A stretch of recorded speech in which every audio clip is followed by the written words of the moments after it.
Hola, mi nombre es Ed Arfman y me gustaría darles una breve introducción a la radioastronomía.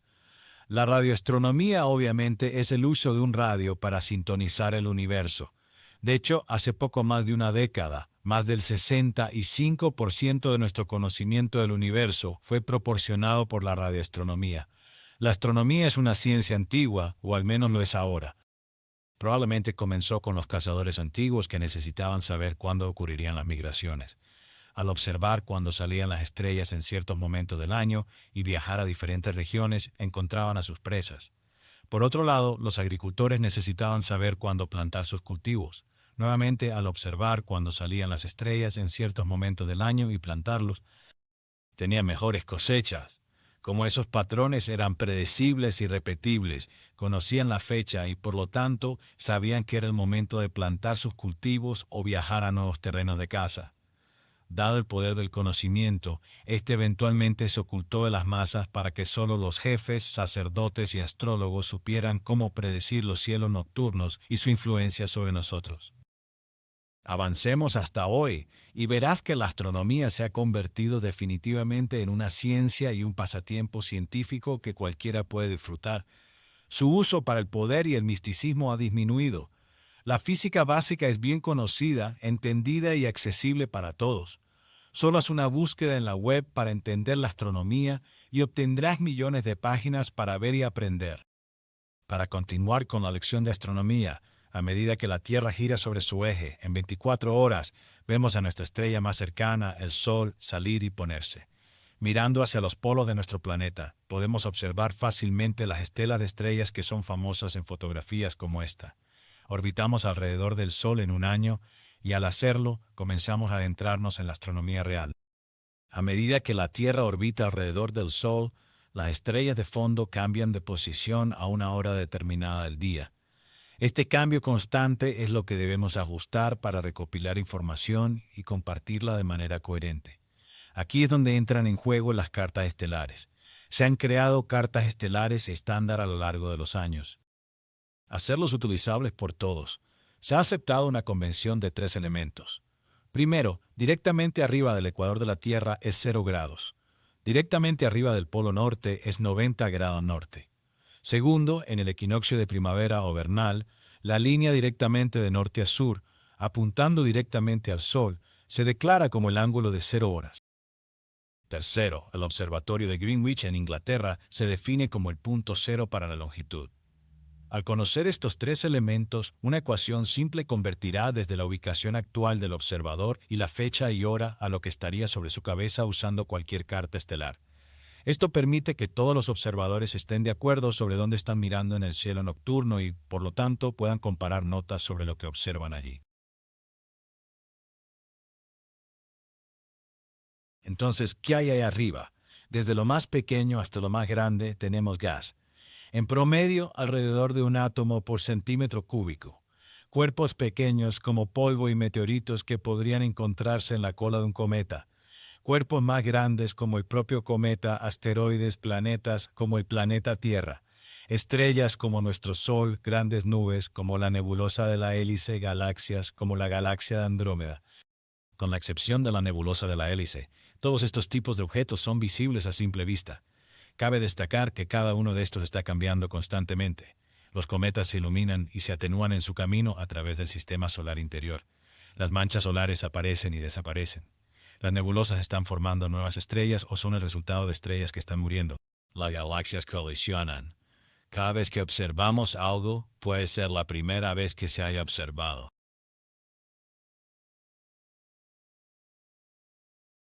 ¿De dónde obtienen los astrónomos la información sobre el universo? Las ondas electromagnéticas, OM, son casi todo lo que han tenido para trabajar hasta el reciente descubrimiento de las ondas gravitacionales. Solo discutiremos las ondas EM, ya que son las únicas cosas que pueden ser observadas por un aficionado. Tanto las ondas ópticas como las de radio son ondas electromagnéticas. La única diferencia entre ellas es el color o la frecuencia de las ondas. Básicamente, hay tres mecanismos que generan radiación electromagnética. El primero es la radiación de cuerpo negro.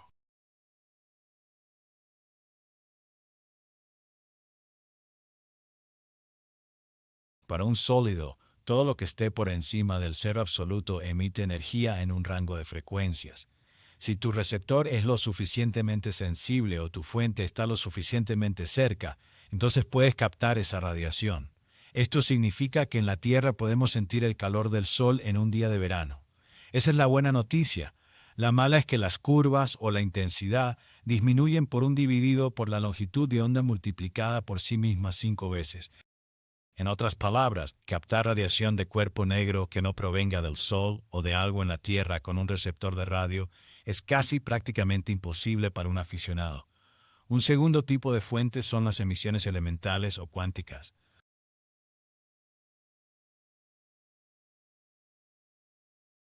Todos los elementos y moléculas absorben o emiten energía en ciertos colores de luz.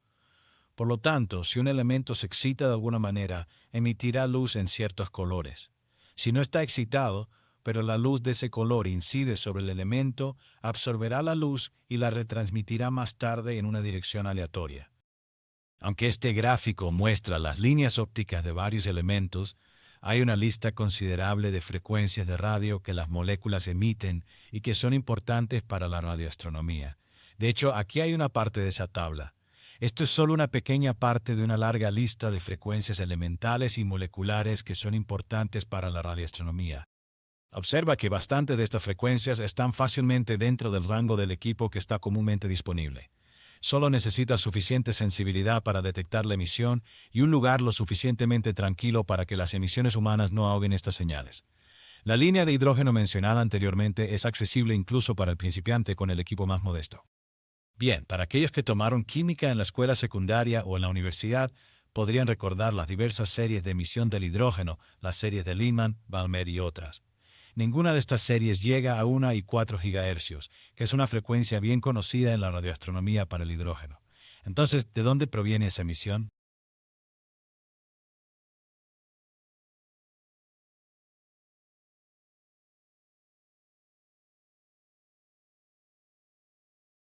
La línea de hidrógeno se emite cuando el spin del protón y el electrón alcanzan el estado fundamental.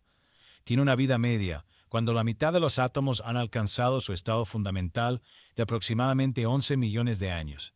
Por último, en nuestra lista de mecanismos de origen está el Bremsstrahlung.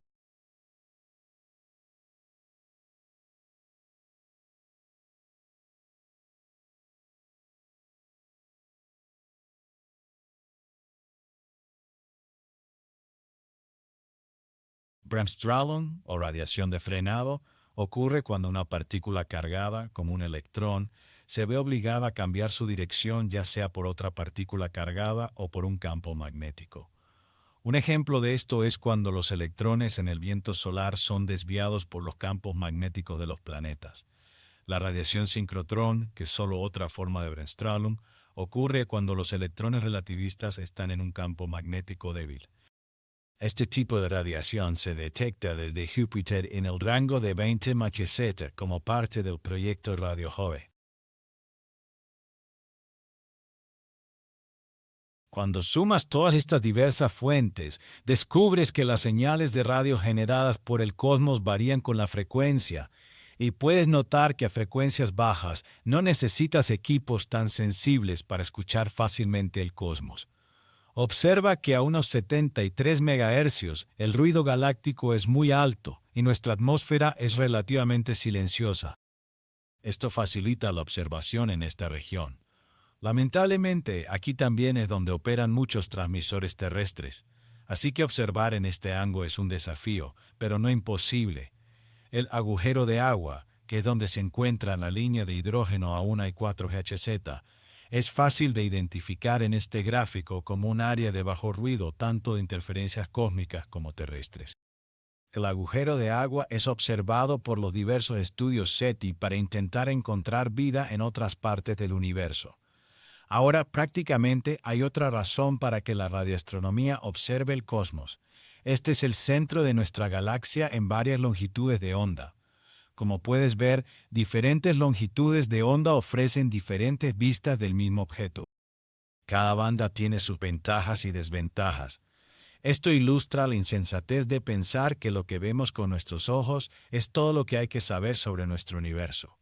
Hasta que se pusieron telescopios en el espacio, solo las pistas ópticas y las diversas pistas de radio estaban disponibles para los científicos. La radio es realmente la única forma en que podemos ver el centro de nuestra galaxia desde el suelo. Si miras la imagen óptica, solo ves el polvo que está entre nosotros y el centro de nuestra galaxia. Entonces, ¿qué tipo de información ha proporcionado la radioastronomía que nuestros ojos y telescopios ópticos no han podido ofrecer? Algunos de los principales descubrimientos incluyen la imagen de un agujero negro, radiación no térmica de nuestra galaxia y muchas otras fuentes astronómicas. Emisión coherente de líneas Maser de iones y moléculas interestelares. Radiación de fondo de microondas cósmicas del Big Bang. Estrellas de neutrones. Evidencia de materia oscura deducida de las curvas de rotación de la línea de hidrógeno de las galaxias e incluso galaxias oscuras. Planetas extrasolares. Evidencia indirecta pero convincente de la radiación gravitacional. Estos y muchos otros descubrimientos han hecho de la radioastronomía una parte clave en la recopilación de conocimientos sobre nuestro universo. Historia, dices, siempre es interesante ver cómo algo llegó a existir. Con la radioastronomía tienes algunas situaciones interesantes y oportunidades perdidas.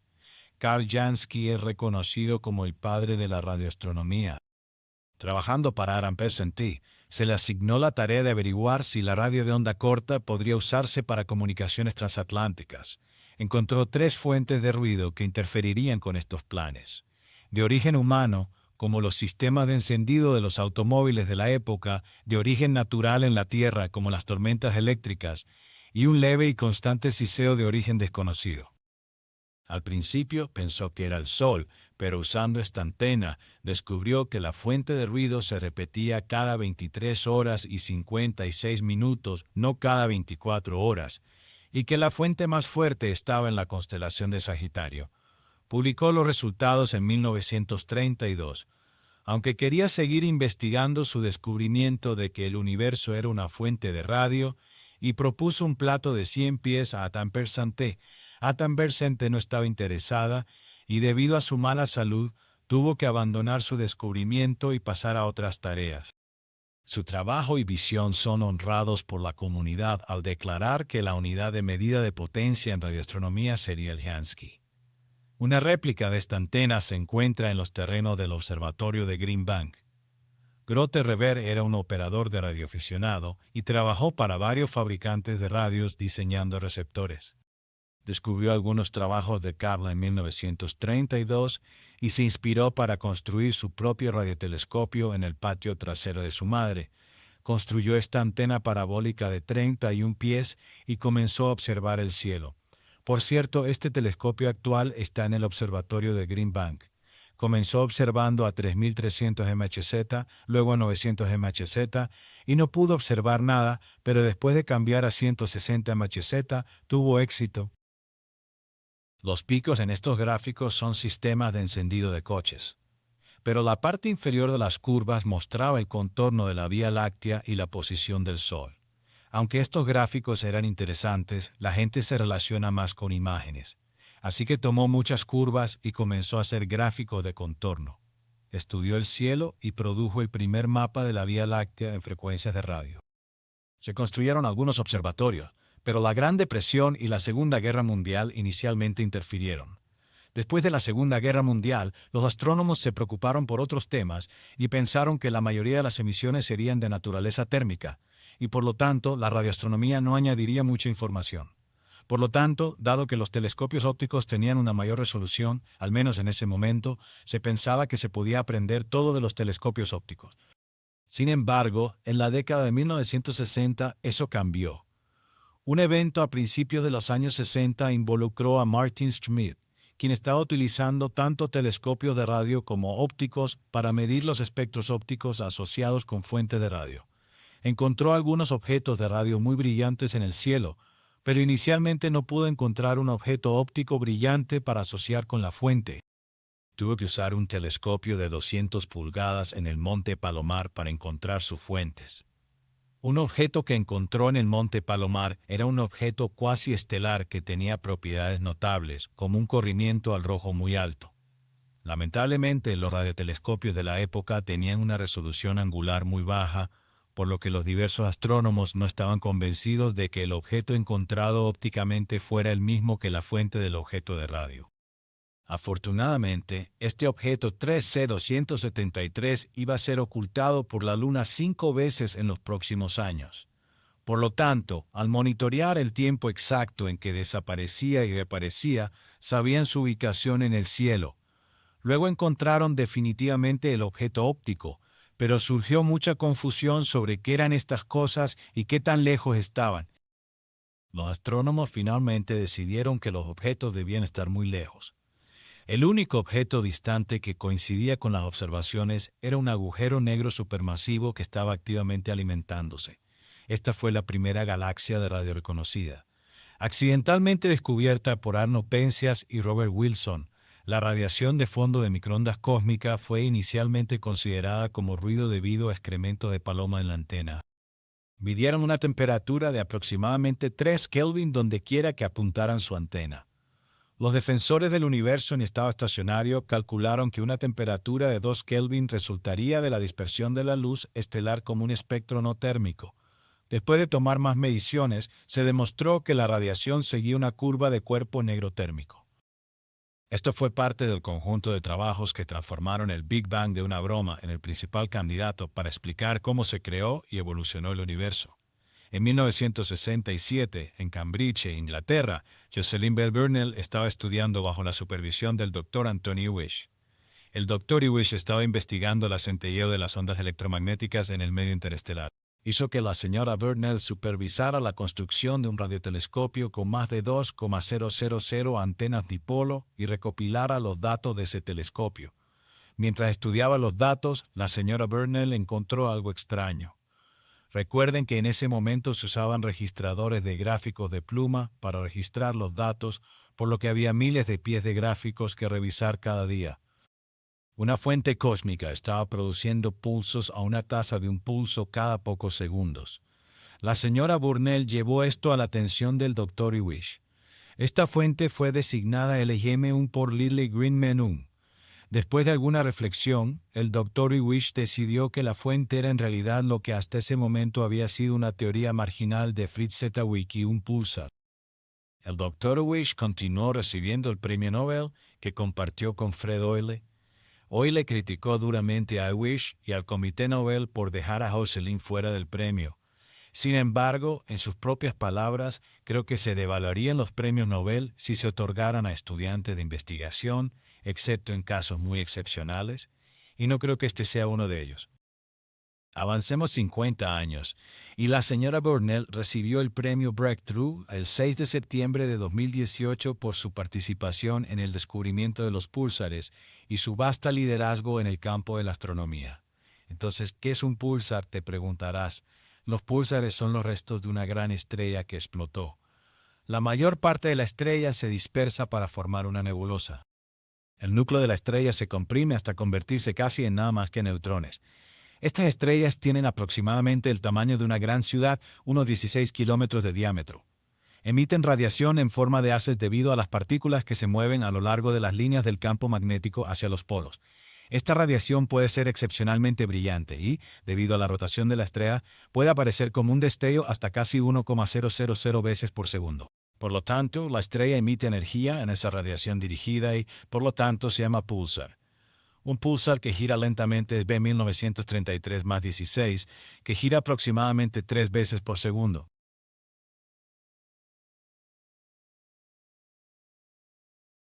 El pulsar B053121 ha sido observado ópticamente durante años por casi todos los que han mirado a través de un telescopio. Nadie podía ver los destellos ya que la luz era tenue en comparación con la nebulosa del Cangrejo en la que se oculta. Gira unas 30 veces por segundo y suena así. Un pulsar que gira más rápido es el B19721, que gira a más de 600 veces por segundo. Solo piensa, estos sonidos están siendo producidos por algo del tamaño de una gran ciudad girando varias veces por segundo. Cabe destacar que los púlsares solo son directamente observables para cada pulso mediante un telescopio muy grande, mucho más grande de lo que los aficionados normalmente tienen acceso. Estos tres descubrimientos y muchos otros descubrimientos y realizaciones transformaron la radioastronomía en una herramienta astronómica seria de descubrimiento. ¿Es el cielo de radio realmente tan diferente del cielo óptico que podemos ver con nuestros ojos? Esta es una vista del cielo a 408 MHz. Puedes ver claramente el contorno de la Vía Láctea en el centro de la galaxia. El objeto más brillante de nuestro cielo de radio, el Sol, también es visible allí. Sin embargo, excluyendo el Sol, el objeto más brillante no es nuestro agujero negro galáctico, sino que se encuentra en la parte superior izquierda como un pequeño objeto que es excepcionalmente brillante. Casiopea es ese objeto brillante. Como puedes ver a la izquierda en un telescopio óptico, el área es bastante simple. Pero en radio, la misma área es dramáticamente diferente. Este objeto es el resultado de una supernova que brilla en frecuencia de radio. Es interesante ver lo que los astrónomos profesionales tienen que usar y de dónde proviene gran parte del conocimiento del universo. Aunque el aficionado no puede obtener una antena parabólica enorme, la electrónica disponible hoy en día para el aficionado sería la envidia del astrónomo profesional de hace solo 20 a 40 años. Este es el telescopio esférico de apertura de 500 metros en China, que vio su primera luz en septiembre de 2016. Con 500 metros de diámetro, este telescopio actualmente ostenta el título del radiotelescopio más grande del mundo. El Betty Lodge Array, o Carl Sagan Array, es otro de los principales observatorios astronómicos de radio del mundo. Tiene 27 antenas de radio móviles, cada una de 25 metros de diámetro en una configuración en forma de E. Las antenas trabajan juntas como una gran antena. A medida que las antenas individuales se separan, la resolución aumenta. A su distancia máxima de 34 kilómetros, la instalación puede obtener una resolución de 0 y 4 segundos de arco. La resolución del Hubble es de 0 y 5 segundos de arco. ¿Qué tan grande es un segundo de arco? Un segundo de arco es aproximadamente el ángulo subtendido por una moneda de 10 centavos de Estados Unidos a una distancia de unos 4 kilómetros. El interferómetro de muy larga base, o VLBI, en realidad son radiotelescopios ubicados alrededor del mundo.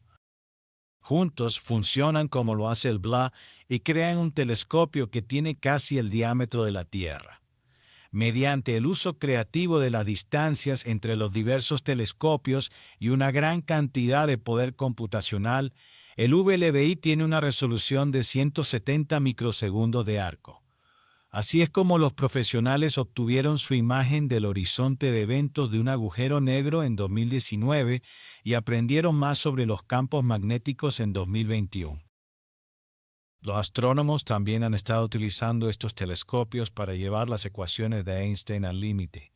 Aunque aún no se ha encontrado nueva física, la búsqueda continúa mientras recopilan nueva información al observar lo que sucede en el entorno extremo alrededor de los agujeros negros y las estrellas de neutrones. Este es el radiotelescopio de 100 metros en Green Bank, Virginia Occidental. Ubicado en una zona de silencio radioeléctrico, el sitio realiza investigaciones rutinarias en bandas de 300 MHz a 100 GHz. El telescopio de Green Bank, o GBT, observa regularmente señales en el área de Microjansky. Aunque este telescopio no tiene la misma resolución que en los telescopios anteriores, es mucho más sensible. En otras palabras, la imagen puede ser un poco más borrosa, pero se pueden ver objetos más débiles. Sin embargo, este no fue el primer gran radiotelescopio en Green Bank. Este es el radiotelescopio original de 300 pies en Green Bank justo antes de colapsar. El 15 de noviembre de 1988, una placa de refuerzo falló, lo que provocó el colapso de toda la estructura. El telescopio había estado en operación durante 26 años. Fue diseñado para una vida útil mucho más corta, pero su operación se extendió en parte debido a algunos de sus muchos descubrimientos. En ese momento, el telescopio se controlaba desde el edificio que ves en primer plano, que está muy cerca del telescopio. Tan cerca que las vigas pasaban entre la sala de control y el baño. Observa que la mampostería no coincide del todo cerca del centro de la foto. El operador acababa de comenzar su turno cuando la antena se derrumbó. ¿Y trabaja la comunidad de radioastronomía con profesionales? Sí, sí lo hacen. La comunidad de radioastronomía amateur es activamente reclutada para hacer observaciones. Hay varias colaboraciones activas en curso. Aunque los profesionales tienen la ventaja de sensibilidad y resolución sin ninguna duda, los aficionados pueden monitorear muchas bandas y recopilar información de todo el mundo.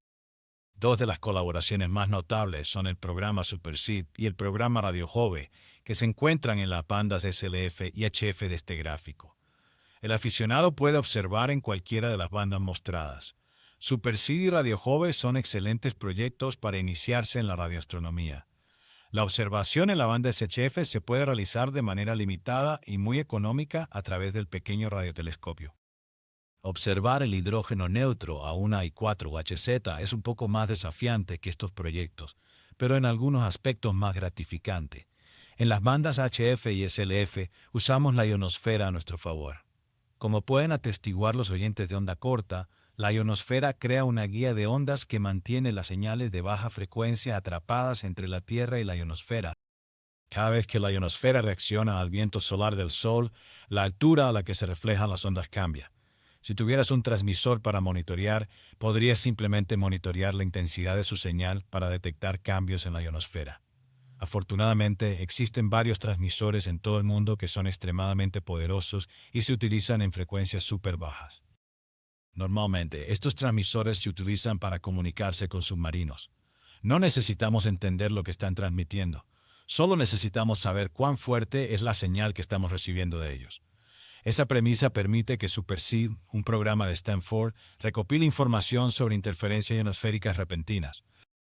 El sistema funciona monitoreando estaciones de radio VLF que transmiten a 15 a 30 kHz y observa cómo cambia la intensidad de su señal.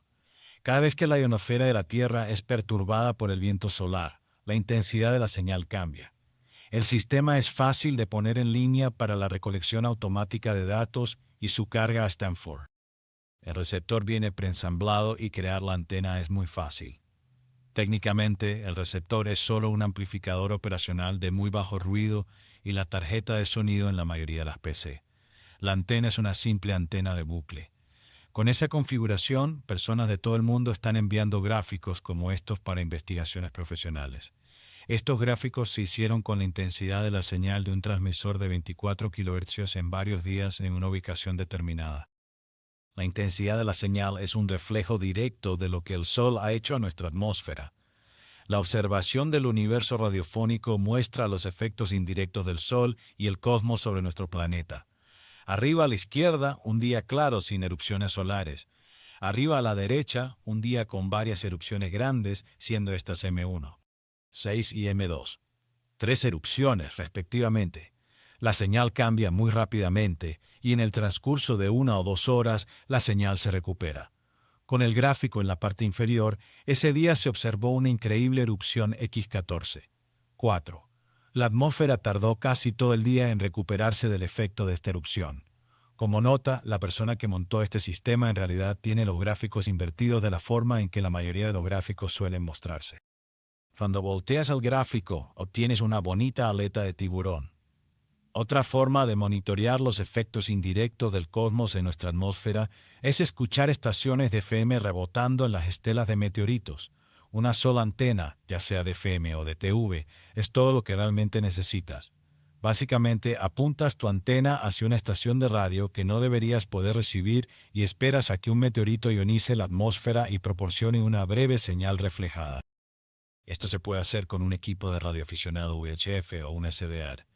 Pasando a la medición directa de un cuerpo astronómico, Júpiter tiene un comportamiento interesante que se puede observar fácilmente con una radio de onda corta. Cuando Júpiter y Io están en las posiciones correctas, puedes escuchar un efecto de silbato deslizante. Sin embargo, el comportamiento es más interesante si observas un ancho de banda más amplio que solo el rango de audio. Con más ancho de banda, se puede ver que la señal recibida de Júpiter cambia en intensidad y frecuencia en un amplio rango al mismo tiempo. Este efecto es causado por electrones e iones atrapados en el campo magnético de Júpiter que se dirigen hacia los polos magnéticos del planeta. A medida que lo hacen, Emiten radiación de sincrotrón de frecuencia creciente a medida que se acercan a los polos y a las líneas de campo magnético más cercanas. Existen dos interacciones conocidas, las ráfagas L y Sur. Son relativamente bien entendidas. El pequeño radiotelescopio es posiblemente el radiotelescopio más fácil de montar y es una gran prueba de concepto. Solo enciéndelo y tendrás un radiotelescopio a 12 GHz con un campo de visión de 3 grados. La única modificación a la electrónica respecto a lo que generalmente está disponible es al medidor, y eso se hace fácilmente. Si no quieres modificar el medidor, hay sitios web que describen cómo usar un SDR para monitorear la salida del telescopio. Cosmológicamente, solo el Sol es visible. Terrestremente, las personas, los árboles y cualquier cosa por encima del ser absoluto son visibles. Este es un excelente concepto de prueba y una forma muy económica de comenzar.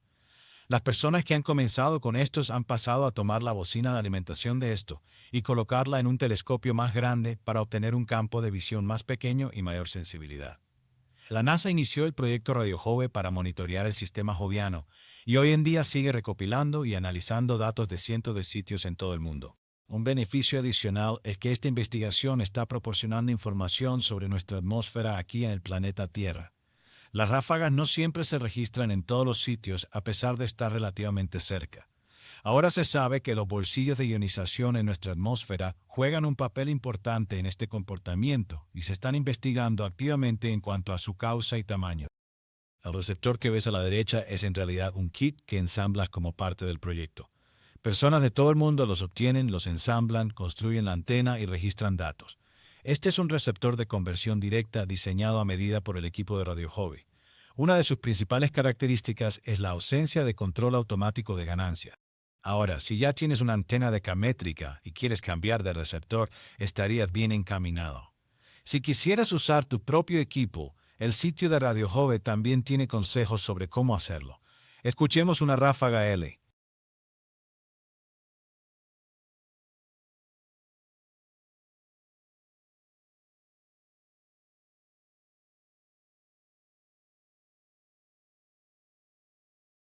A la mayoría de las personas les recuerda a las olas rompiendo la orilla. Y ahora una ráfaga sur.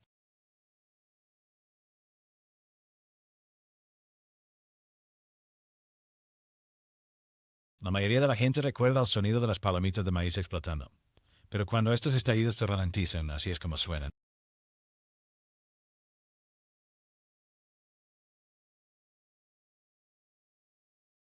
En el último año, el equipo de Radio Jove ha lanzado una actualización del proyecto.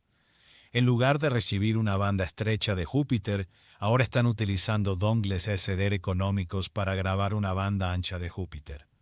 Al usar un receptor SDR Play, pueden recibir una banda ancha de 8 MHz y observar las emisiones jovianas a medida que abarcan un área de frecuencia amplia y cambian con el tiempo. El grupo Serra está investigando y ha descubierto que pueden usar piezas comerciales para construir un sistema simple de línea de hidrógeno por unos $300. Aunque el dipolo de la antena está cortado para 2 y 4 GHz, aún funciona muy bien en la línea de hidrógeno de 1 y 4 GHz. Un preamplificador económico de New Elect proporciona limitación de banda para reducir la interferencia de radiofrecuencia de fuentes locales, así como amplificación. Se utiliza un dongle RTL SDR barato como receptor. Junto con tu computadora, puedes observar el abundante hidrógeno dentro de nuestra galaxia y, con algo de trabajo, detectar los brazos de la Vía Láctea. Aunque no lo creas, los radioastrónomos aficionados también pueden detectar púlsares. Bueno, no nuevos, pero sí los existentes. Al conocer el ciclo de la señal del pulsar, puedes condensar horas, o en este caso, 5 días de señal en una detección como se muestra en la antena. Al conocer el ciclo de la señal del pulsar, puedes condensar horas, o en este caso, 5 días de señal en una detección como se muestra en la antena de arriba. Stephen Lee en el LOC. Rao utilizó una antena de 3 metros para detectar una anomalía del pulsar Vela y fue coditado en el telegrama de alerta de astrónomos profesionales con su detección. Ahora mencioné un dongle de TV o SDR como receptor. Bien, algunos miembros tienen acceso a equipos realmente buenos y han detectado un estallido rápido de radio o FRB. Estos son estallidos únicos que emergen de objetos a distancias cosmológicas, viajando durante cientos de millones de años o incluso miles de millones de años antes de llegar al telescopio observador. La naturaleza de estos FRBS es desconocida y está sujeta a investigación actual. Estos son eventos muy raros y el grupo Astropeller ha observado una ubicación en el cielo durante 90 horas con su telescopio de 25 metros. Detectaron un pulso de 1 y 5 milisegundos con 100 MHz de ancho de banda centrado alrededor de 1 y 3 GHz. Esta detección, el 15 de abril de 2021, resultó en un telegrama de astrónomos, específicamente el número 14556, que fue enviado y acreditó a las muchas personas involucradas en la operación de la instalación. Este es un logro notable para los aficionados, independientemente del equipo al que tengan acceso. Otros aficionados adicionales han detectado masars y magnetars con equipos más modestos que este. Los dongles de TV son en realidad radios definidas por software y son la última novedad en radios, causando bastante revuelo. Al utilizar este tipo de receptor, puedes crear un receptor de radio muy sensible y selectivo de manera relativamente económica.